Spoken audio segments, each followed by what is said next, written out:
that Quran is giving us the usul and the basic principles. Then furthermore details are there in the hadith of Rasulullah sallallahu alaihi wasallam. But still, hadiths are giving us some usul and does not explain the whole thing. Then the fuqaha, they are doing that. Let's go like this. Now, as far as the case of hadith is concerned, in the time of Sahaba Ridwanullahi alayhim ajma'in, there were no any principles of hadith, mean the methodology of hadith was known to them. They were not in need of. Because they were a direct student of Rasulullah sallallahu alaihi wasallam, they are taking his word and they are taking his practices and practicing accordingly. Then there were tabi'een, their students. They were looking at them and they did copy them. They were not aware of this, that this hadith is sahih or this is da'if. This is mudallas, or this is munkar, or this is shaz. This is munqati, or this is mu'allaq. This is mu'adal. They were not aware of all these terms. These are academic terms. This hadith took the shape of a science later on. Hasan Basri rahmatullahi alayhi said, when the wrong rulers came into existence or into power, they used to install so-called ulama, so-called imams, as the agencies are trying to put in every masjid now, so-called people, to misguide people, to misguide the Muslim. So they were installing so-called ulama to have a verdict to their wishes and whims. Yes. So these so-called ulama, they were making a hadith of their own. That Abu Hurairah said Prophet ﷺ did like this, only to please the ruler. Yes. So then Hasan Basri rahmatullahi alayhi, he said that therefrom this idea came, that whenever somebody was saying that in one hadith it is said like this, so Hasan Basri used to jump. Sammu lana rajalakum. Where from you got this hadith? So he was supposed to refer to someone. Maybe that guy was alive, or he was not alive, but he was not scholar. So he had other students as well. So they used to approach him. Have you heard this Sheikh that he is giving us this hadith? No. He's making it. So Hasan Basri rahmatullah alayhi said, because of that fitna, there was a need of narration chain and sanad to find out that what is the status of hadith, what is the position of hadith, sahih or da'if. But the biography of narrators, that's also a research, and that research is done by the scholars.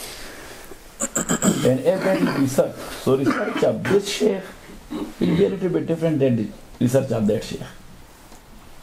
To him, that narrator could be an authentic one, because his research says like this. But his research says that when he was 65 of age or 70 years of age, his memory became a little bit weak. So sometime he was taking talqeen.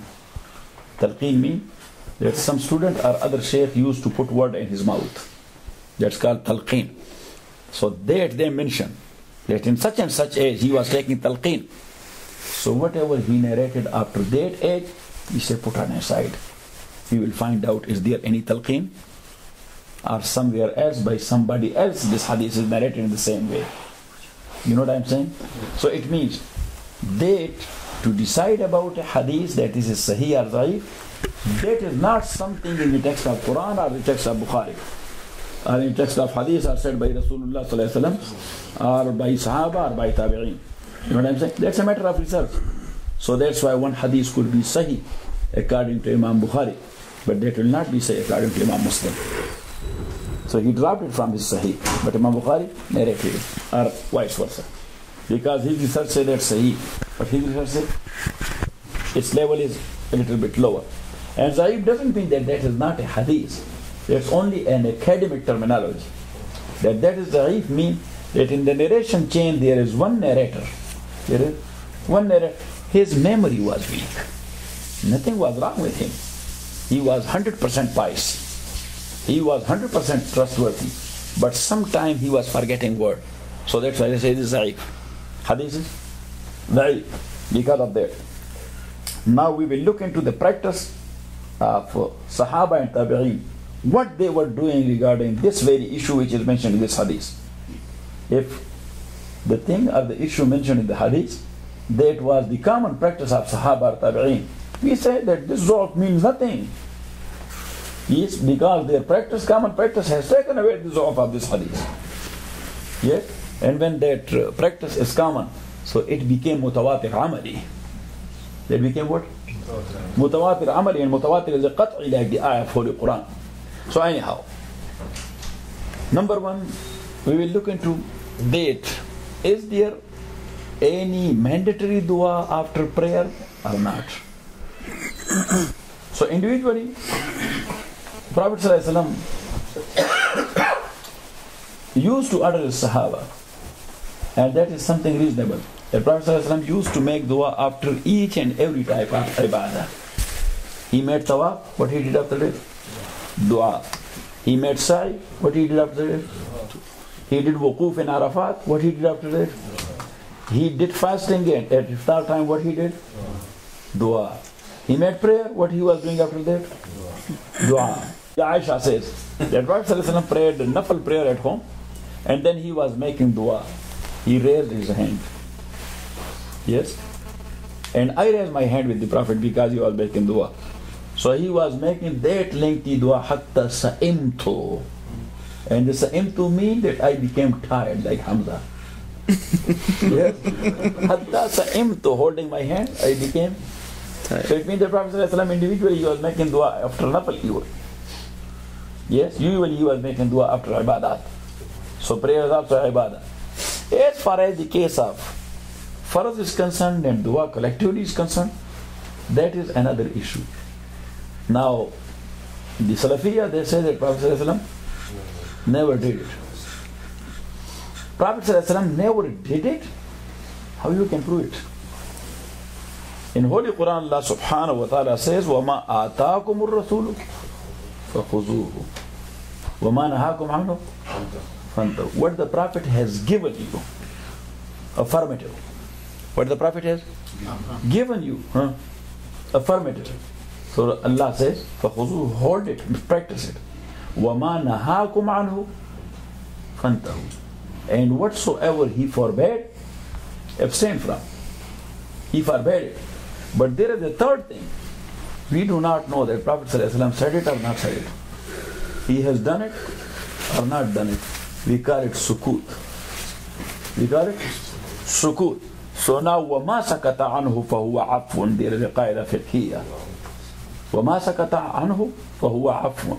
Whatsoever Prophet ﷺ kept quiet about that, so that is afu. Afu means you have to find out that will be okay to do or not. God, you cannot say like this in total, oh, Prophet ﷺ did not say anything about that, we should not do that. Yeah. If you explain it like this, that we should not do that, we can say Prophet ﷺ did not say anything, we should do it. Because he did not say anything about that. So actually, prohibition is a source of Islamic law. He forbade, he will never do that. Now we will go to another thing, and that is that dua is a ibadah, but what type of ibadah? It is a ibadah, but what type of ibadah? Because in Holy Quran, Allah subhanahu wa ta'ala says, وَقَالَ رَبُّكُمْ أُدْعُونِي أَسْتَجِبْ لَكُمْ. Ud'uni, that is dua. But then the same concept Allah says, إِنَّ الَّذِينَ يَسْتَكْبِرُونَ عَنْ عِبَادَتِي. So that عَنْ عِبَادَتِي is explained by Hafiz ibn Jarir, عَنْ دُعَائِي. That Allah say, invoke me, make dua, call me, ask me, أَسْتَجِبْ لَكُمْ, I will respond, you call it to me. And then he says, إِنَّ الَّذِينَ يَسْتَكْبِرُونَ عَنْ عِبَادَتِي. Those who are thinking of themselves very high and they are not asking me. So then dua, Allah called it ibadah. So dua is ibadah. Now what type of ibadah that is? That is not a farz. That is not a wajib. we can say that's a sunnah if the Prophet has done it and that is proven. Yes, but dua itself, if the Prophet has not done it, that is mustahab like nafal ibadah. Maybe there will be some time in day and night that at that time Prophet ﷺ has never performed any nafal ibadah. Let's say, for example, 11 o'clock at that time. Maybe Prophet ﷺ, exactly 11 o'clock, he has never done any nafal.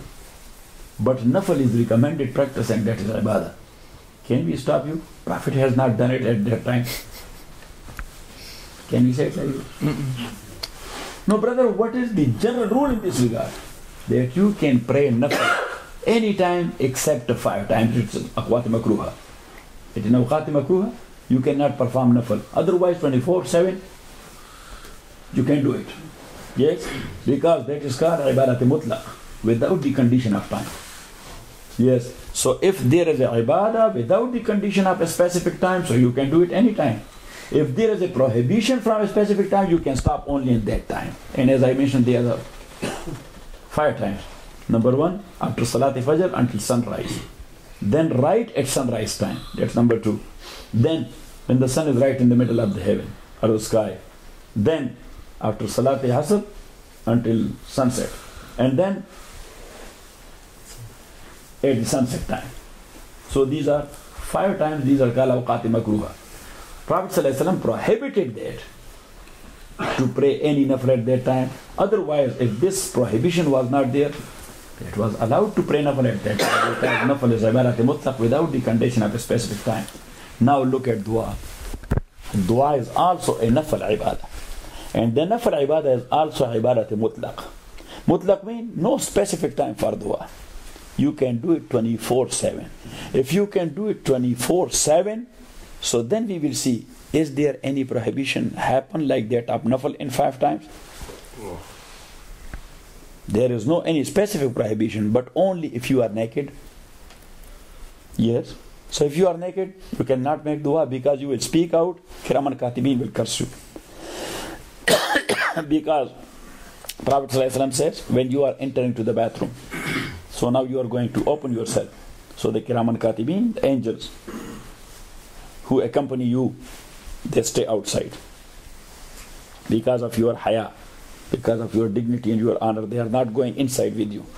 But the moment you speak, so they say curse on you. Because now that is your duty and you appointed them there to come on and write down what I am saying. And some people, they are, ya subhanallah, they are doing taqreer from the bathroom. Doing their job from one mouth and talking from the other mouth. You know what I'm saying? So kiraman katibin, they are cursing them. That because of haya we stayed outside. But you are a lanati guy. You started talking. So now we are bound to write it down. You know what I'm saying? And that's not only writing down. Actually they are picturizing you. They are picturizing you that how your lips were moving. Yes, they have the very strong camera like that of him. HD. Yeah? HD, yes. High technology. Yes. So anyhow, now for dua, there is no any prohibition. Now, if there is no prohibition, so we cannot say that at this time, that is haram or that is bidah. At this is ibarat mutlaq. If that is ibarat mutlaq, you cannot put restriction to it. Restriction must be from Rasulullah sallallahu alaihi wasallam. You know what I'm saying? Now, in Islamic Sharia, in fiqh, there is one rule which is called zikrul adam. And the second one is called adamu zikr. Yes. So zikrul adam means the negation is mentioned. What is mentioned? Negation. The negation is mentioned. And adamu zikr, nothing is mentioned. About dua, nothing. So dua after prayer, that is not zikrul adam. Because zikrul adam means that Prophet ﷺ stopped us not to say. Like azan for Salat Eid. Prophet ﷺ mentioned it. Otherwise, that is salat with jama'ah. If Rasulullah ﷺ would not have forbidden us from giving azan for Salat Eid, so we will be giving azan because that is jama'ah. For jama'ah, you have to give azan, but he stopped us, so that's why we are not giving azan. Same is the case of dua. If he would have stopped us not to do, we will not be doing that. He has not stopped us. He has not stopped us. Yes, maybe he was doing the same, but nobody narrated that. Maybe he was doing the same, but nobody. Not usually. But if Prophet ﷺ has done it only once, so it means that that's permissible. You know what I'm saying? And let's say, Sahib ibn Yazid, radiallahu ta'ala, Abdullah ibn Umar, radiallahu ta'ala anhuma, both of them they narrated that Prophet ﷺ after Salati Fajr, tahawwala biwajhi. He turned his face to the people. And then he was making dua, and other people they were saying Ameen. Yes, but to those who do not believe in, they say the hadith is not that much authentic. Yes, to you that will not be authentic. Before we said that based on research, a hadith will not be authentic to you, that will be authentic to me, to my research. So I will take it. You will not be taking it. That's another thing. And then